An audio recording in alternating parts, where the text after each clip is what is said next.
Welcome to the Radical Centrist Podcast, where we explore a politics that steps outside of the realm of the poisonous partisanship that has infected our country in recent years.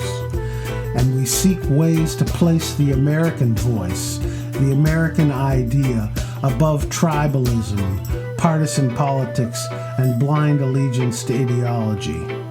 To challenge ourselves to ask questions and seek answers that can bridge the divides between people, parties, and ideologies. Radical centrism is not quiet and meek, but outspoken and unapologetic. Radical centrism celebrates raucous debate, tempered with civility and humility. Fair warning. Be careful when you listen to these podcasts. You may find yourself opening your mind to the possibilities that suddenly come available to us when we listen to one another. This is your host, Wayne King, and my ultimate goal is to create aha moments where the conservative blue-collar worker or the businesswoman down the road and the liberal academic from the local college find themselves saying, that's an interesting idea. If I can just once in a while set off that light bulb, then I have the chance to convince you that there is real value in talking to one another, and more important, in listening to one another. If we listen, really listen to one another, we can find a way to express our American voice, the one that celebrates our common ideals and respects our differences. If we can find our American voice, then maybe, just maybe, we can sing together too. What a joyous sound that would be. So let's get started.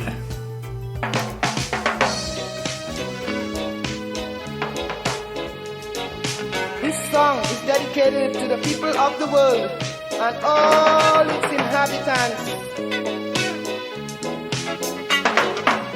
We've got to learn to live together with some understanding and care for each other. Let's go the extra mile and do it with a smile. Said if it's true, tell me why we cannot try. Tell me why, yes, if there is a reason why. If it's true, tell me why we cannot try.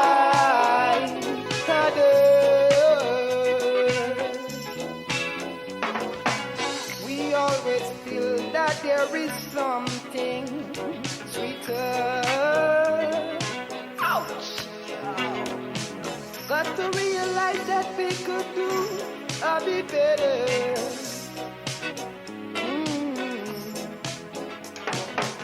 Find more solutions and share with each other. They taught me from the Bible. If it's true, tell me why we cannot try. Tell me why, yes, if there is a reason why. Oh, tell me why we cannot try harder.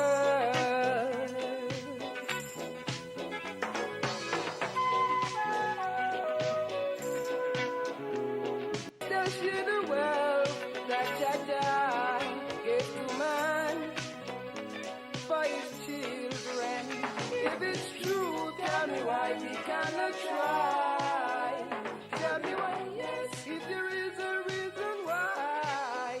If it's true, oh, tell me why we cannot try. A few days after the unveiling, I heard about Joe Kenney, who I served with on the executive council. I like Joe Kenney, but in this circumstance, Joe is completely wrong. And, when you just a moment ago asked Arnie to characterize the conduct of the council and the governor in this instance, the first word that came to mind for me was anti-democratic. and authoritarian.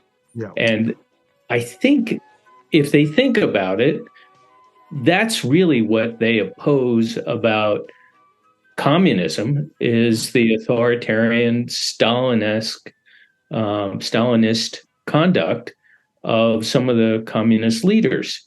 And if they took just a moment and reflected on their own conduct in this circumstance, they'd realize how much they're advancing the strongman authoritarian style of government that is so contrary to what we believe in.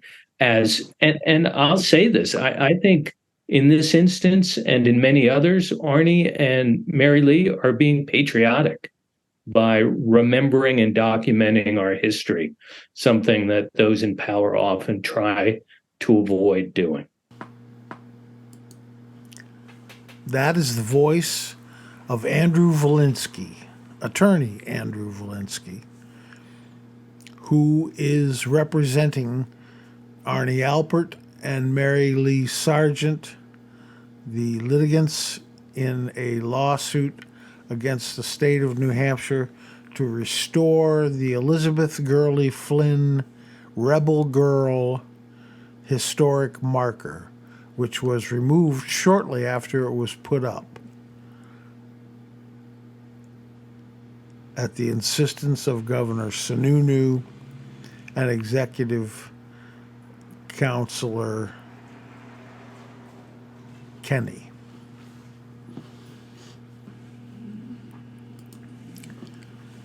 Here's my conversation about the lawsuit with Arnie Alpert, Mary Lee Sargent, and Andru Volinsky.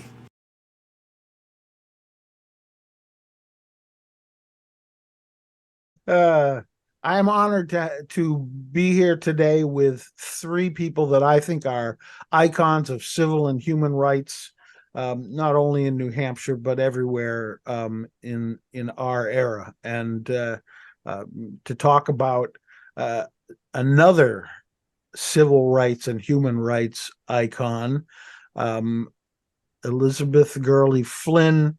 And Arnie, I guess you're probably the person to start out by giving us a little bit of the background, but I just want to say two things. One is, what a surprise that this young spitfire of a lady is still shaking it up here How about in 2021. And the other thing is that when I first read about all this, I thought to myself, Joe Kenny, the executive counselor who first started to raise a ruckus over this, just as easily could have said, I served in the United States Armed Forces so that people would be able to say anything they wanted, even if they disagreed with me. And I'm going to protect the memory of this person. But instead, he fell into the more cynical approach of doing what he did. So, Arnie, maybe you could give us a little bit of background about Elizabeth Gurley Flynn. Well, let's see. So on August 7th, 1890, Elizabeth Gurley Flynn was born in Concord, New Hampshire. Her parents were Thomas Flynn and Annie Gurley. Annie was a skilled seamstress. Thomas worked in the quarry. They were both very engaged in the world of ideas. They were associated with a radical labor movement of the time called the Knights of Labor, which didn't care about the race or color or national origin of workers, but felt that it was important for all workers to be organized. That spirit would later inform Elizabeth Gurley Flynn, who by the time she was 17 years old, was associated with the industrial workers of the world, the IWW, known as the Wobblies. And it was as an IWW member that she became known as the Rebel Girl, as a person who was instrumental in important strikes that went on in places like Lawrence, Massachusetts in 1912, in Paterson, New Jersey, in the Mesabi Iron Range, free speech fights in the Pacific Northwest, where, those of us who have studied that period of time, none of us are quite that old, Wayne, but those of us who have studied that period of time know that what we now almost take for granted about the rights of workers to organize and the rights of people to exercise free speech did not exist at that time. That when workers stood up and tried to organize, they were swatted down by their employers, by goons, by detectives who were hired to try to crush the movement, and also by the federal government, which fell under the sway of the employer groups. And by the period of time around World War I was really the time of the first Red Scare. So the IWW and the radical movements of that period of time were really seen as enemies of the state and had great difficulty in organizing. Elizabeth Gurley Flynn was right there on the front lines during that period of time. And after a bit, she became, in addition to being a labor organizer, she became one of the country's most important defenders of civil liberties, which is why she was one of the founders of the ACLU. But if we think about important cases like Joe Hill, who was framed for murder in Salt Lake City, or Sacco and Vanzetti, who were framed for murder in Massachusetts, she was one of the leaders in organizing and spreading the word about this, helping imprisoned labor leaders get access to legal counsel and getting attention to their cases. Wow. So at 17 years old, she started all of this and did it throughout her life. She did, yes. And she was, Yes. her first arrest, Wayne, came at age of 16, I believe. She and her dad were part of a socialist demonstration in the theater district of Manhattan, where someone was waving a red flag. And according to the New York Times coverage of the incident, a fellow in evening dress coming out of the theater objected to a demonstration with a red flag and approached a local police officer and said, "Arrest those people." So, of course, the police officer arrested Elizabeth and her father and a couple of other people. And that was the first of many times in which she was sent to jail simply for expressing views, perhaps unpopular, but views that we would hopefully now recognize as being protected by the First Amendment to the Constitution. So the struggle for free speech has never been anything but an uphill slog in our country, even today. Mary Lee, you have had the same kind of activist life yourself. Tell us a little bit about you. Well, I was inspired, I have to say, by people like Elizabeth Gurley Flynn and many others, Eugene Debs, Frederick Douglass, Elizabeth Cady Stanton, on and on. And because I taught history in a community college for really almost 40 years, and then when I moved to New Hampshire, I taught here as well, I was familiar with these people. And, so in a way, they were role models for me. And I started my activism at age 9 because I grew up in Texas. And, my parents were anti-racist and, hated segregation, Jim Crow. And so, I started, solitary protests on city buses. And it just continued. And I just kept adding causes. And so when Arnie approached me, 15 years ago, because at that time I was chair of New Hampshire Peace Action, our New Hampshire peace organization that's affiliated with Peace Action nationally. And we shared a suite of offices. And Arnie said, "Oh, did you know that Elizabeth Gurley Flynn, who I was very familiar with, but did not know that she was born in Concord?" And so we started chatting about getting a historical marker for her, but we were, busy and occupied, and Arnie was still working full-time. I was part-time. And we had a couple of meetings about how you do this. And then it just was on the back burner until 2020. And Arnie retired and he said, let's work on the marker. And, that's how I got involved in this particular cause of getting the marker. And like Arnie, I'm sure we just expected, we go through the process. It got approved. We were delighted in 2021. And then, COVID came and there was some delay on actually getting the marker. So I never, and I'm sure Arnie never expected to be caught up in this struggle, and also to, be filing a lawsuit with, the help of our attorney, Andy. So, that's been the process. But for me, it was a natural thing to get involved in, because I've been involved in LGBT struggles in Illinois, feminist issues, peace. I've opposed, every war since Korea. And I was very young, 10 and 11. So, that's my background.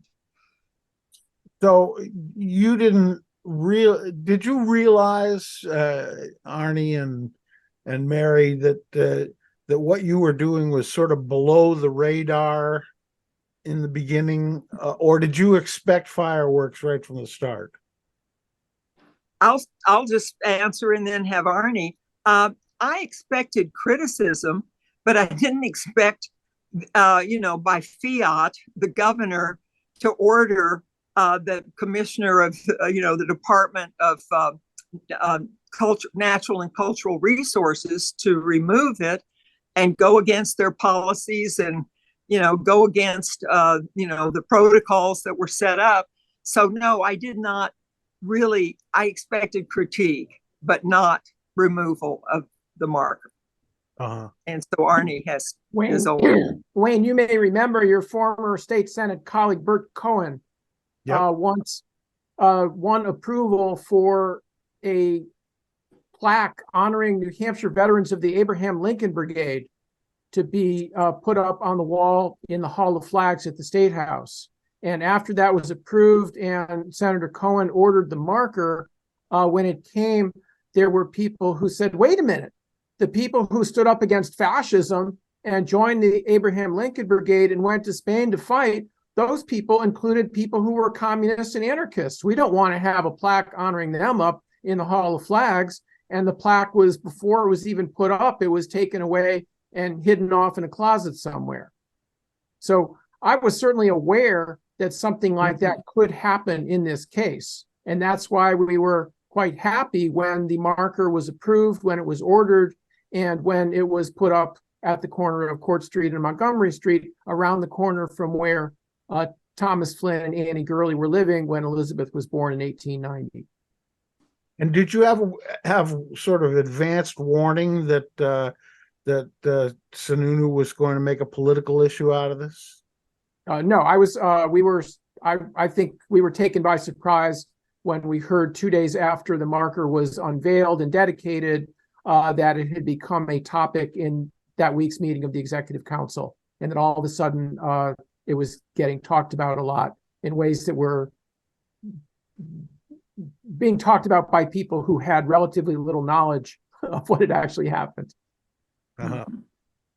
Well, and anybody who's been paying any attention in the last 40 years in New Hampshire knows that Andru Volinsky has been a hero in the area of fighting for the rights of children in public education in New Hampshire, and he is a man that I admire greatly. So how was it that you folks ended up crossing paths with Andru in order to make this lawsuit happen?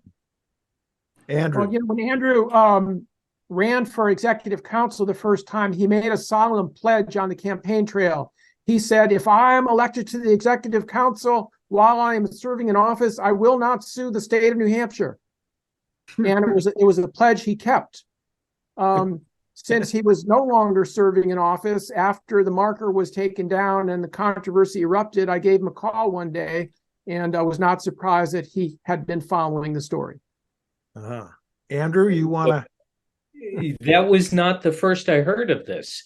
I don't know if Mary Lee and Arnie remember, but it must have been in April of this year. They were planning the unveiling of the marker at a bagel shop in Concord. And I've known Arnie forever, and went over and said hello, and he introduced me to Mary Lee, and they told me they'd had this marker approved, and I knew who Gurley Flynn was, and just said, I'm surprised it was approved, but good for you guys. I couldn't make it to the unveiling on in the beginning of May, but great work. I'm glad that you were able to do this. And then a few days after the unveiling, I heard about Joe Kenny, who I served with on the executive council. I like Joe Kenny, but in this circumstance, Joe is completely wrong. And when you just a moment ago asked Arnie to characterize the conduct of the council and the governor in this instance, the first word that came to mind for me was anti-democratic and authoritarian. Yeah. And I think if they think about it, that's really what they oppose about communism, is the authoritarian Stalinist conduct of some of the communist leaders. And if they took just a moment and reflected on their own conduct in this circumstance, they'd realize how much they're advancing the strongman authoritarian style of government that is so contrary to what we believe in. And I'll say this, I think in this instance and in many others, Arnie and Mary Lee are being patriotic by remembering and documenting our history, something that those in power often try to avoid doing. So it was my pleasure to lend a hand as they explained the legal issues to me, and as I researched them, I realized that the historical marker program is probably invalid because the Department of Natural and Cultural Resources has ignored the authorizing statute that directs the commissioner to go into formal rulemaking as to how the program should work, and to have those rules not only go through the legislative approval process, but also to be approved by the State Historical Council. And as far as I can tell, on the relevant guidelines that they use, they haven't gone through rulemaking, and Historical Resource Council has not weighed in. So shame on them for not following the existing rules. So the when quick civics lesson, I guess, for our listeners, and that is that almost every bill that passes the legislature has to go through a process within the bureaucracy where rules are written up that explain the sort of minute details of the process for implementing those laws. So what you're saying is that has that they've not been true to that process, Andru. Is that right? They shortcut the process and then changed their informal guidelines in order to get this marker removed, and then didn't even follow their informal guidelines after they were amended. So they made changes to allow the commissioner, Sarah Stewart, to pull the marker down, or to authorize the marker to be pulled down, and then they didn't even follow their changes. So they've made a complete hash of it, and I'm hopeful that a court will see that. Actually, I'm hopeful that the attorneys general on this case will see that, and that we can all recognize that the marker should go back up in the place where it was first installed, behind the Merrimack County Superior Court on Montgomery Street. right? So what you're saying is that the governor, if he thinks about it for a little bit, and here's your recent words there, he'll think about the fact that that the bigger man or woman in this in this kind of a story is the one who steps back and says, there's room for everybody at our table. Yeah, it's just acknowledging history. This Mhm. program is not, and Arnie can talk more to this, it's not designed to honor the subjects of the markers. It's just designed to recognize our history.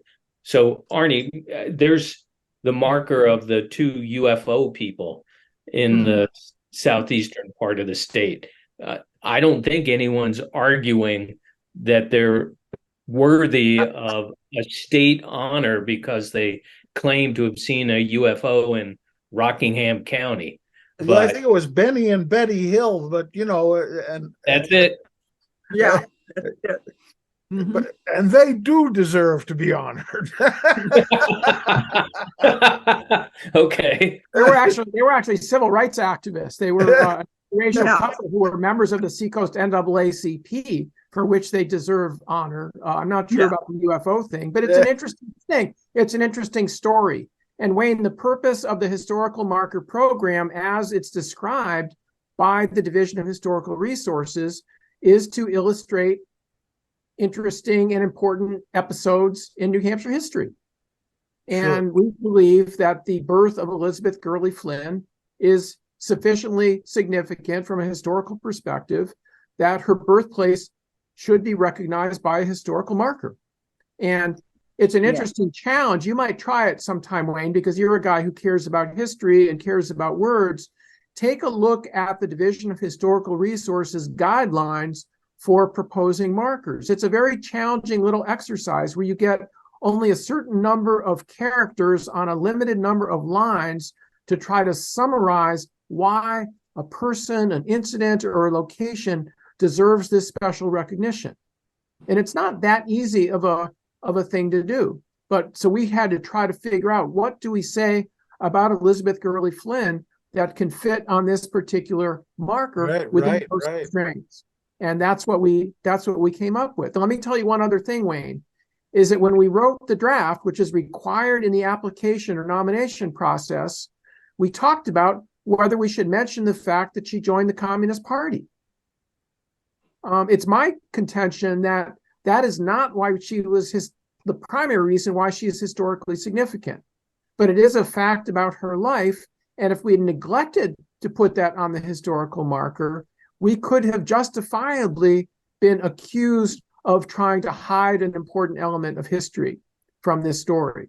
The fact that we put it on the marker is what seemed to have aroused the ire of Counselor Kenny, but is part of the story of who this woman was.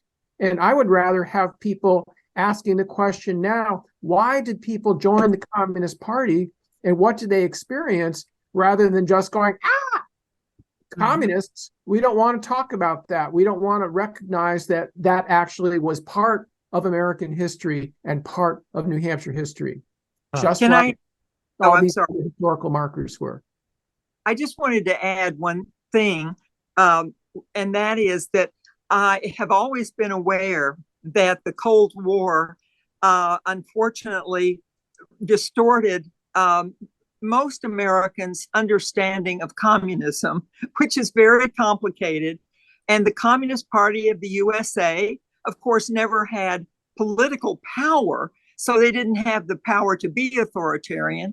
I don't think that they would have been like, the Soviet Communist Party because of the whole history of the United States, and they are an American party. They were a legal party, until, the Smith Act persecutions made them illegal. But they ran candidates. They ran, candidates for president and for, state offices. They are a part of our history and need to be understood. And unfortunately, from this, I've realized, unfortunately, the Cold War just distorted everybody's understanding of the American Communist Party. They conflated it with our enemies, our imperial rivals, which is what they were in the Cold War. And so I've been, thinking, gosh, I wish we could all have a big teach-in on the American Communist Party, which was extremely American, because along with the criticism that she's a terrible communist, is she's un-American. She was a Soviet. Kenny went so far as to say she was a Soviet when she was not. And she was, totally identified with America. And so was the party. And they worked against segregation in the South, against the whole Jim Crow system. They sent people there, along, of course, Black organizations were the primary leaders in that movement, but there were communists there also working against Jim Crow actively on the ground in the 40s, so that's something that I've been really wanting people to have, more knowledge about. And the other thing is, out of 281 markers, there were only 12, if you included Elizabeth Gurley Flynn, discussing a woman, 12 out of 281. So that's the other. As a feminist, I'm just, very upset that we have so few women. And the Division of Historical Resources, was really actually trying to diversify. That was a goal of the employees. Mm-hmm. And here, this happens. But the point that all of you are making is that this process and the goal of these historic markers is without regard to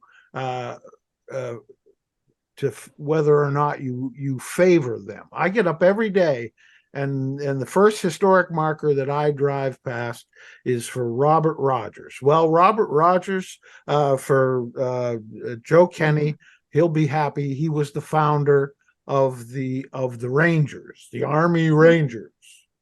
But to my people, the Abenaki, he was Wobaganda, the White Devil, because he learned from watching other Native Americans how to wage guerrilla warfare, and he waged guerrilla warfare against Native people. And they respected him tremendously, but he was definitely the enemy.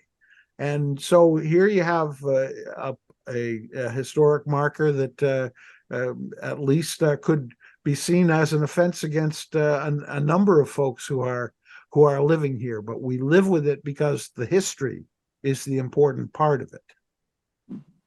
It's not the judgment that it imposes on us. And Andru, your role in all this, I guess you're hoping that you can get cooler heads to prevail. Is that where I see you going? It would be nice for that to happen. The court procedures are not quick. The state will probably respond in about 60 days to the lawsuit we filed at the beginning of the week. That's pretty typical. Probably won't see a judge for 3 or 4 months. That gives us plenty of time to talk to each other. And, to credit Arnie and Mary Lee, they already directed a letter to the Commissioner of Natural and Cultural Resources, and first confirmed that the marker still exists. It's being held safely. We know that's the case. It's at the Department of Transportation, so good for that. But they tried to engage in a conversation about how to resolve this, and we're told that all the policies have been followed and nothing to talk about. Well, I think we've made it pretty clear in the court filings that things weren't followed, that there were many inappropriate shortcuts and kind of a commandeering of the process by the governor. So let's take a breath and see what we can work out. Now, I hate to be so crude about it, but is there, if you have to take this process further, I guess it's farther and farther down the road, is there a way to recover your court costs and all that that would serve as an incentive for the governor? So legally there is. I don't think that will incentivize the governor. Actually, one of the Claremont cases established the right to collect attorney's fees for successful constitutional litigation against the state. Did not exist before we came along. So I'm absolutely not doing this for the fees. Right, I understand. If I don't get paid, I'm happy that we resolve it. The goal is to get the marker back up, and I'm hopeful. The governor's first press release was kind of a childish rant, and it talked about communism, and he respects our right to file suit, but this marker will never be reposted during his term. It's like, come on, we're adults. We need to have a conversation. So I think Arnie and Mary Lee are the right people to be having this conversation, and I hope Joe and the governor will calm down a hair and have the conversation that needs to happen.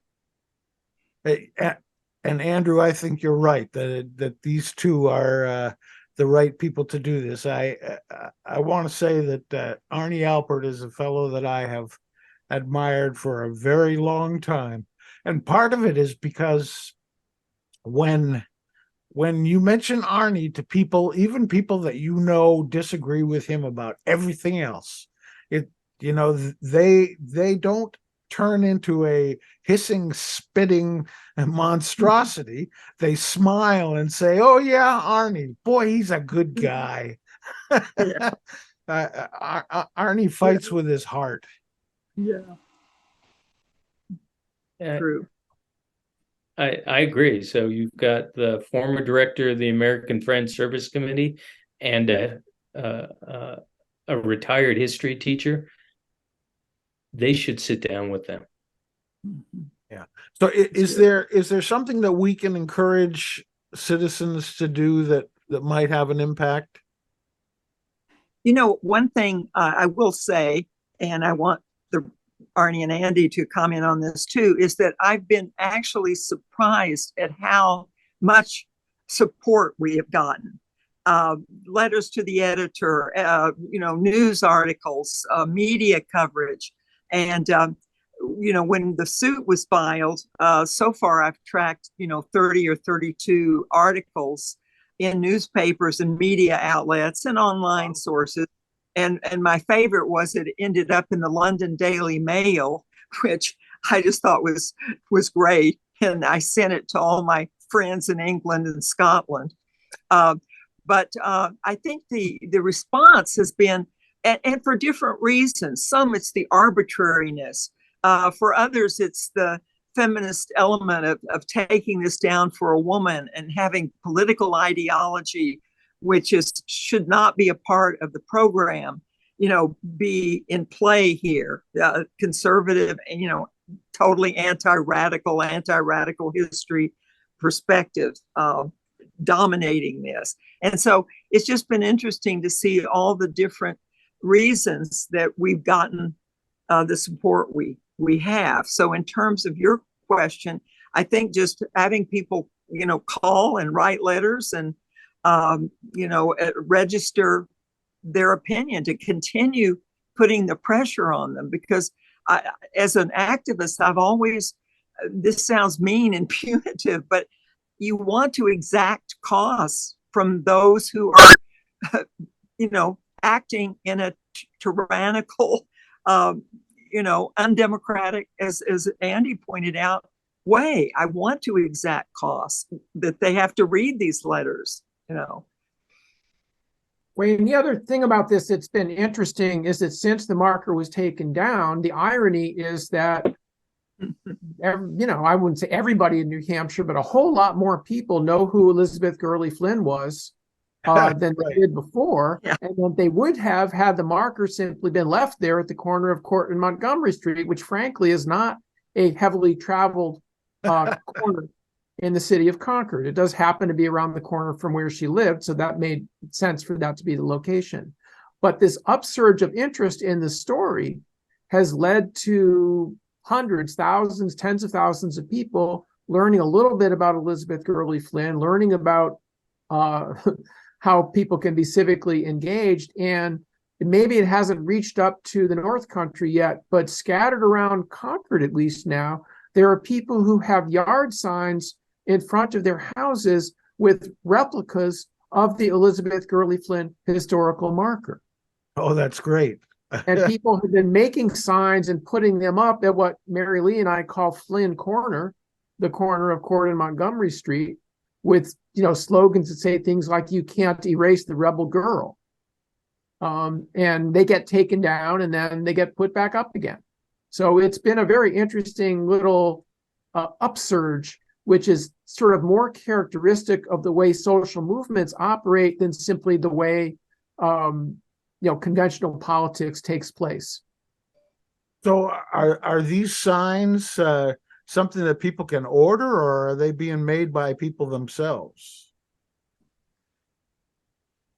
Mary Lee, can you respond on that? Yes, a couple of women had about 100 signs made, and they're expensive. I mean, because we figured out that they cost $6 a piece. They're the yard signs that political candidates, those plastic foam core signs.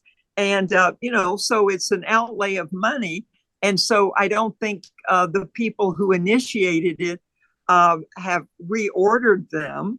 But, it would be great and we are investing our money in T-shirts that have the sign on them. And we definitely have those T-shirts for sale.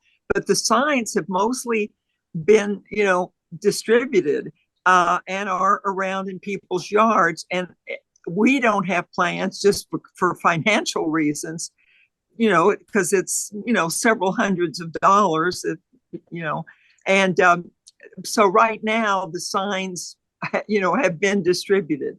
But T-shirts, yes, people can, get a T-shirt with the, the markers pictured on it. Well, Mary Lee, if you can get a file to me of that sign, I will see to it that it goes up in a place where people can just log online and order it, and nobody has to front the money to have them printed. They'll be printed on demand. Okay. So that'll be my Arnie part. and I work out how to do this, because it's maybe beyond my technical ability, but definitely we will get that to you. Good. So you sent to the printer, Mary Lee. Yeah. Andru Volinsky, thank you for being willing to step into the breach on this and help these other two wonderful people with the process of reviving the rebel girl. And it really is ironic that Governor Sununu and Councillor Kenny have stirred up the memory of Elizabeth Gurley Flynn in a way that they never would have if they had just kept their mouths shut. Yes, true. Absolutely right. At the beginning or end of your podcast, you should find a copy of the song "The Rebel Girl" originally by Joe Hill, and it's been recorded by some people more recently. Arnie may know the names, but lots of people: John McCutcheon, Hazel Dickens, Jack Heron, and lots of recordings of "The Rebel Girl." And the original sheet music that was published by the IWW back in the day has a drawing on it with a depiction of Elizabeth Gurley Flynn on the sheet music. So we can send you what that looks like as well. That'll be fun. I will find that and we'll add it to the podcast. Thank you so much, all of you, for joining me, and let's hope reason prevails. Great. It's wonderful to see you all. Thanks. Yeah. Thanks, Wayne. Take care. Good night. Bye.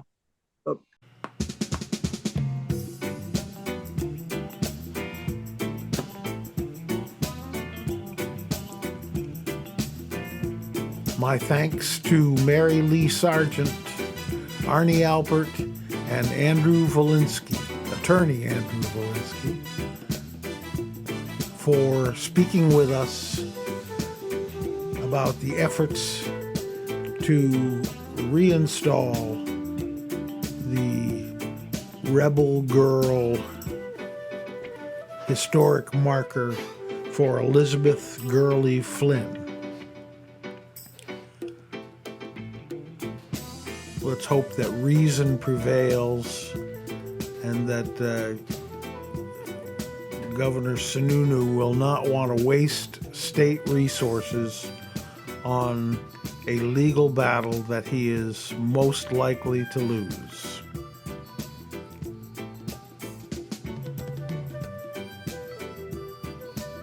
Thanks for joining us on the Radical Centrist podcast. The show notes for this podcast can be found at theradicalcentrist.us, where you can make a contribution to the podcast. We'll also put up some links to merch that you can purchase to support the Elizabeth Gurley Flynn historic marker. And it'll be at cost, printing on demand. There will also be a link to my gallery page where you can make a purchase of original art that benefits the podcast and allows us to avoid having advertisements in the Radical Centrist podcast. The day may come when we have to do that. But for right now, we've been able, through the sale of art on the website, to avoid having advertising in the podcast, which I absolutely detest. Thanks again for joining us, and we'll see you on the next edition of the Radical Centrist podcast. My thanks also, of course, to our good friend, Free Joseph, reggae and jazz musician extraordinaire, who provided to us the music that is our theme song from his acclaimed album, He Is Here. The name of the song is Tell Me Why, and it begins, "We've got to learn to live together with some understanding and care for each other." Free's music can be purchased wherever you buy your music, or from his website at freejoseph.net. So now take us out, Free.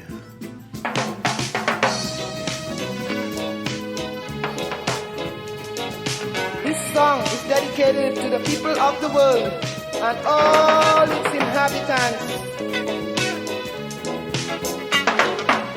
We've got to learn to live together with some understanding and care for each other. Let's go the extra mile and do it with a smile. Said if it's true, tell me why we cannot try. Tell me why, yes, if there is a reason why. If it's true, tell me why we cannot try harder. We always feel that there is something sweeter. Ouch! Got to realize realized that we could do a bit better.